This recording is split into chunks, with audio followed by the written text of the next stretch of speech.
আসসালামু আলাইকুম। আপনারা এই ফলটা কে কে চিনেন আর কি নামে চিনেন জানাবেন। আমরা তো মালবেরি বলি। আমাদের বাসায় 2টা গাছ আছে, মাশাআল্লাহ অনেক ফলন হয়েছে। প্রতি বছরই ফলন হয়। গতবার রোজার মধ্যে খেতে পেরেছিলাম, এবার মনে হয় না রোজার মধ্যে খেতে পারবো, কারণ এখনো তো অনেক ছোট, পরিপক্ক হতে সময় লাগবে। মুড়ি মাখার মধ্যে খেতে আমার কাছে ভাল লাগে, একটু টক টক লাগে। আবার শরবতের মধ্যে দিলেও ভাল লাগে, কালার হয় সুন্দর।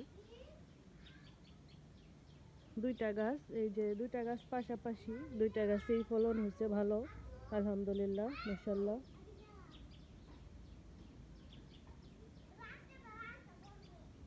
মূলত এই গাছটা হচ্ছে মেইন গাছ, এটা কিনছিলাম। আর ওই গাছের ডাল থেকে এই গাছটা করা হয়েছে। 2টা গাছই এখন মাদার গাছ বলা চলে, একদম পরিপক্ক। দেখেন কি পরিমাণ ফলন আসছে, দেখতে ভীষণ ভালো লাগে। আর যখন পাকে তখন আরো ভালো লাগে, একদম লাল হয়ে থাকে।